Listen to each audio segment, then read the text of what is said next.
Miren, con el tema de las administradoras de fondos de pensiones, es evidente, y todos los días se evidencia más, que hay que reformar ese sistema, urgentemente, hay que reformarlo. Y creo que es lo mejor para todas las partes, incluyendo a las AFP. Porque el nivel de crítica que hay, no sé hasta cuándo se pueda soportar. La Dirección de Información y Defensa del Afiliado, que es la DIDA, dio ayer unas estadísticas, unas informaciones que indican que es urgente reformar el sistema. Se refiere a la proporción de pensiones concedidas por fallecimiento o por incapacidad. Obviamente las que son por fallecimiento es a los deudos, ¿verdad?, del fallecido. Oigan estos datos. Hasta junio de este año, 2018, pensiones por muerte se habían presentado ante las AFP solicitudes 18.923 solicitudes, casi 19.000 de personas que fallecieron. Hay muchísimas que nadie reclama porque la gente ni siquiera sabe, pero se presentaron 18.923 reclamaciones. De esas fueron otorgadas 7.890 que constituyen un 41.7% de las solicitudes, y fueron rechazadas 10.766 que constituyen el 56.9% de las solicitadas. Es decir, lo que estamos viendo es que de las solicitudes de pensión porque se murió el afiliado y hay que pensionar a su viuda, a sus hijos, etcétera, de cada 100 rechazan 57. Pero el dinero ¿entró o no entró? Porque el dinero entró. Entonces, si el afiliado se muere, el dinero no se puede morir. El dinero sigue vivo porque entró. Entonces, eso es el tema de las pensiones por fallecimiento. ¿Por qué sucede esto? Dice Nelsida Marmolejos, la directora de la DIDA, que eso es por la abundancia, oigan la palabra que ella usa, por abundancia de trabas que introducen en el contrato póliza las aseguradoras de riesgos contratadas por las AFP. Vamos a ver cómo es eso. Quiere decir que dice, para yo asegurarlo, hay que quitarme esto, cosas que yo tengo que pagar. ¿Y quién se perjudica? El afiliado que está cotizando. Entonces, esto es un sistema solidario. ¿En qué consiste esto? Bueno, en que hay gente que dura muchísimo y gente que no se muere por ahora y están pagando. Y ese dinero se recibe todos los meses, ¿verdad? Y en que mañana puede haber uno que se muere en un accidente. Y entonces esa familia tiene cierta protección, porque tampoco es gran cosa a todo esto, ¿verdad? Y es un negocio. Eso es un negocio. El sentido que tiene un seguro es ese. Tú, mientras estés vivo, tú vas a pagar, ¿verdad? Un seguro de vida, por ejemplo. Mira, si dura mucho para morirte, será un negociazo para la aseguradora. Pero tú tienes una seguridad. Si me muero, mi familia no se queda desamparada. Y alguien que quizá pagó 2 meses puede morirse. Y entonces su familia queda protegida. ¿En eso qué consiste? En que tú coges la masa y el hueso y tú sales ganando porque hay más masa que hueso. Ah, pero quieren la masa solo y el hueso no.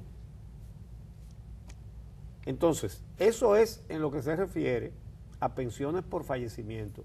Y las pensiones por incapacidad, oigan cómo van los numeritos, de 11.210 reclamaciones hasta junio de este año, las AFP habían otorgado 6.579, que son un 58.4%, y habían rechazado 3.652, que son un 32.6%.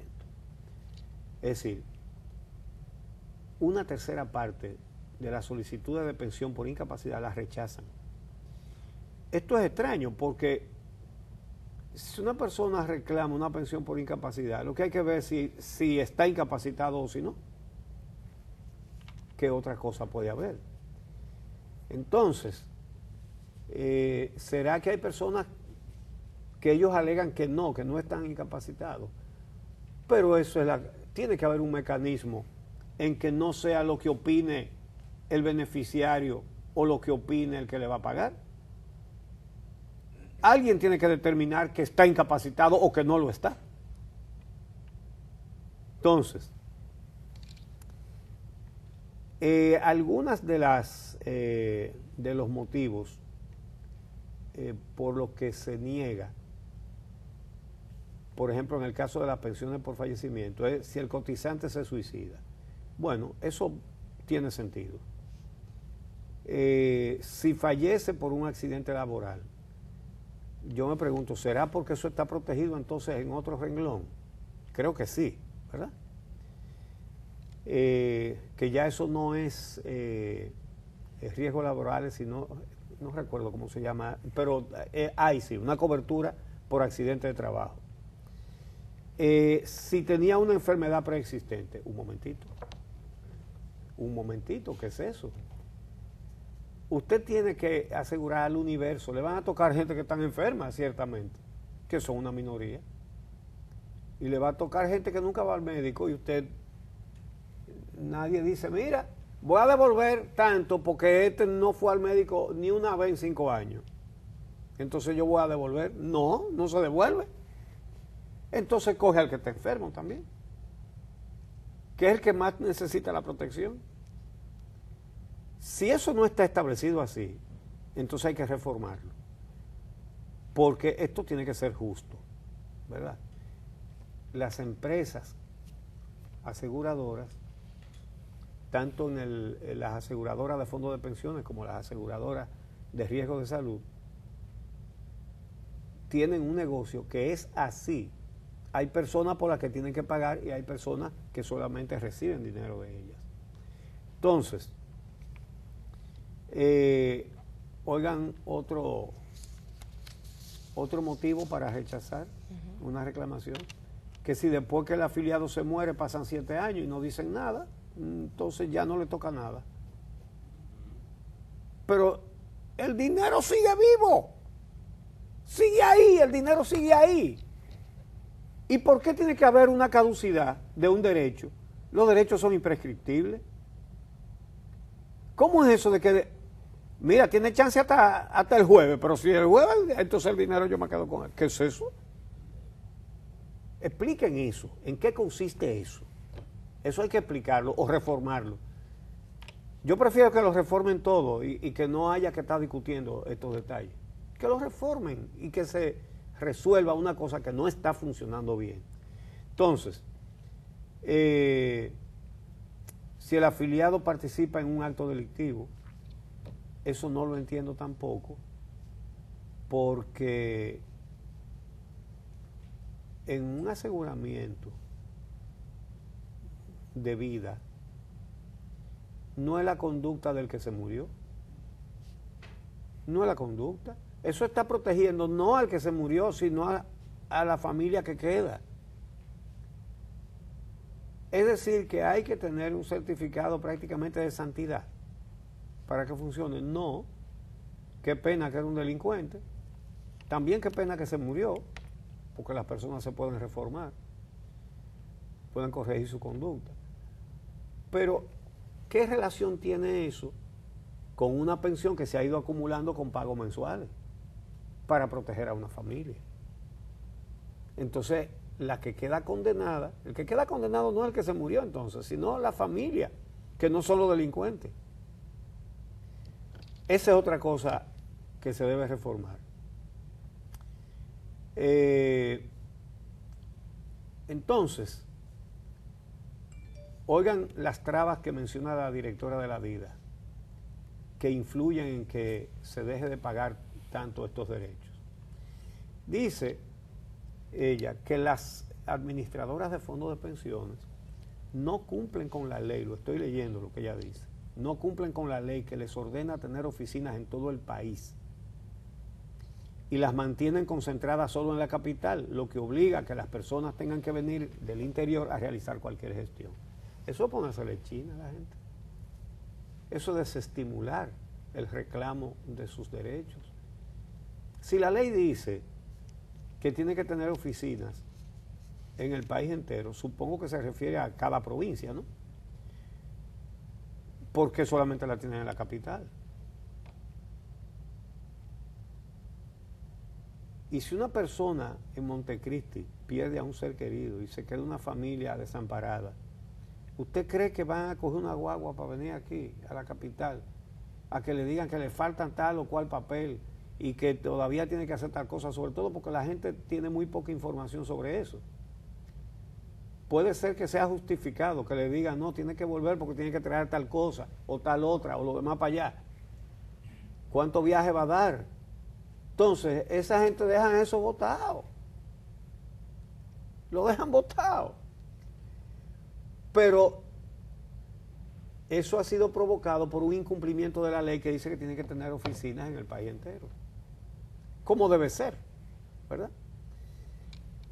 Entonces, el otro motivo que dice Nelcy Damar Molejos, por el cual no pagan, es que las AFP no dan información a los afiliados ni registran sus contactos. Eso es raro, porque cobran.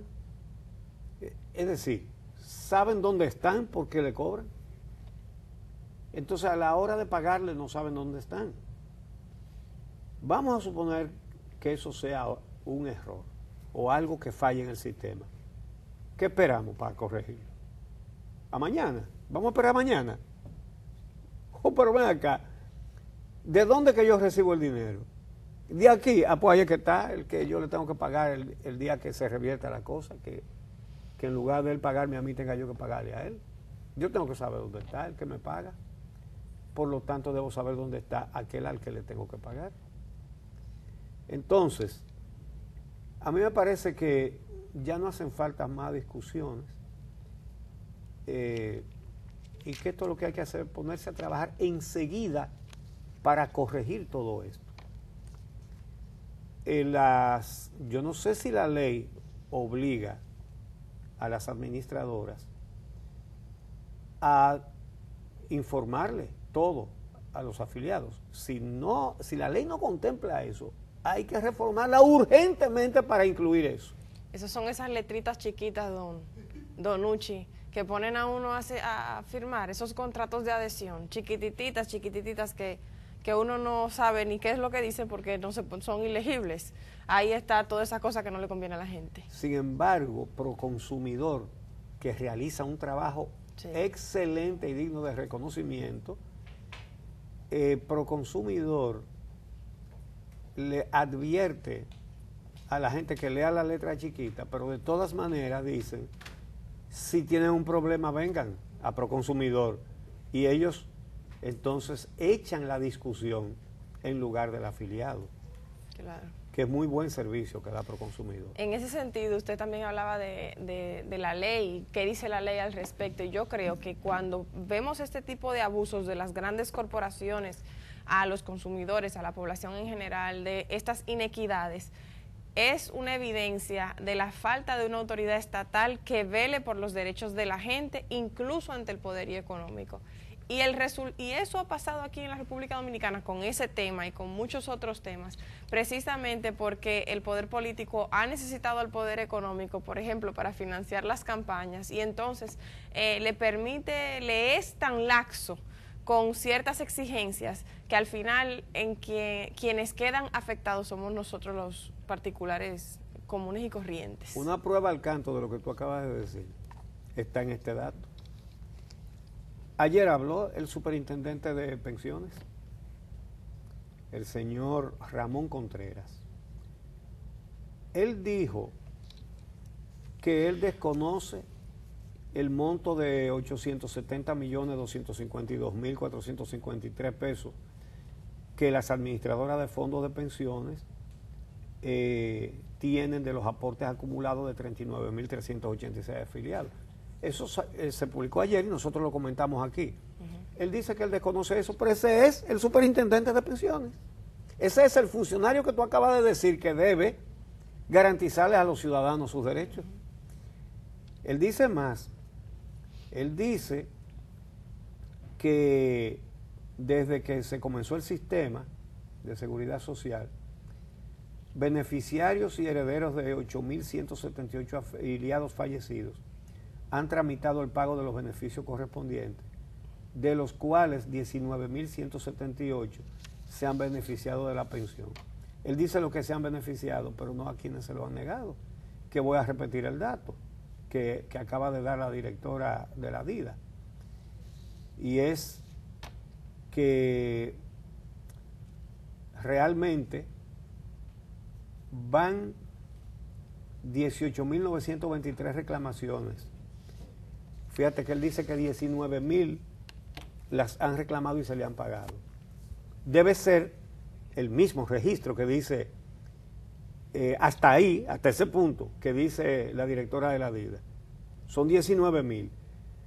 Y él dice que le han pagado a todos, pero la directora de la DIDA dice que le han pagado al 41.7% y le han rechazado al 56.9%, 57%, la han rechazado. Y si el superintendente de fondos de pensiones no sabe ese dato, que todos ustedes ya saben porque se lo acabamos de decir aquí, si ustedes todos en este instante saben más que el superintendente de pensiones, todos los que nos están oyendo ahora saben más que él ya, porque tienen un dato que él no tiene. Ha habido, claro, sí, ha habido 19.000 reclamos. Parece que él asume que todos se pagaron y no, el 57% fueron denegadas.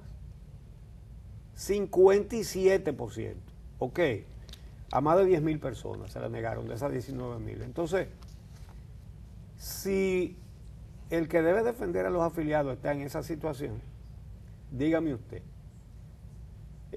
tú que decías que, claro, que tiene que haber un responsable estatal, claro, que represente los derechos de los afiliados. y eso a nivel del Ejecutivo, que sería la superintendencia, pero también a nivel de la configuración legal, que serían los legislativos. Cuando hablamos de velar por los derechos de la gente, no nos referimos nada más a la defensa de la ley vigente, sino a la creación de leyes y normativas, que como usted bien decía, si eso es así, hay que reformar lo que se haga. También eso. Eso hay que reformarlo urgentemente para bien de todos, incluso de las mismas AFP. Porque es insostenible todo esto que está saliendo. Dice el superintendente de pensiones, el señor Contreras, se dio un dato, que eso también lo comentamos aquí, y es que las AFP han acumulado 870, han recibido 870 millones de pesos de los afiliados. Y él dice que él no ha recibido ninguna comunicación sobre eso, ni ha visto esa suma en ningún sitio, ¿verdad? Pero es que no son 870, porque eso es hasta el 2014. Esa suma es hasta el 2014. Por eso ayer decíamos que es urgente evaluar los últimos 4 años para saber cuánto es. Suponemos que si esto es del 2014 ya debe pasar de 1.000 millones, ya no debe estar en 870. ¿Y cómo es que no hay una autoridad que está al tanto, no 4 años después, que todavía no sabe lo que había hace 4 años? ¿Cómo es que no están al tanto, mes por mes, de cuánto es que ha ingresado? Entonces, ¿y con qué herramienta esa autoridad va a ejercer su responsabilidad? Va a cumplir con su responsabilidad frente a los afiliados, porque él es responsable de que las cosas funcionen. En conclusión, esto ojalá que no haya que seguir discutiendo ni viendo todos estos detalles. Ojalá que esa ley se reforme con urgencia. Señores, la Constitución se cambia en una semana. Así, pero no se cambia en una semana una Constitución. Pero eso es interés político y partidario, don Ucho. Esto es derecho de la gente. Exacto. No es lo mismo. Por eso lo digo. Sí. Porque los derechos de la gente deberían de ir primero. Exacto. Y más urgente. Exactamente. Entonces, eso es lo que hay que hacer, repito, para bien de todos, es reformarlo rápido. No se puede perder tiempo con esto, porque hay situaciones que no pueden seguir. Así es.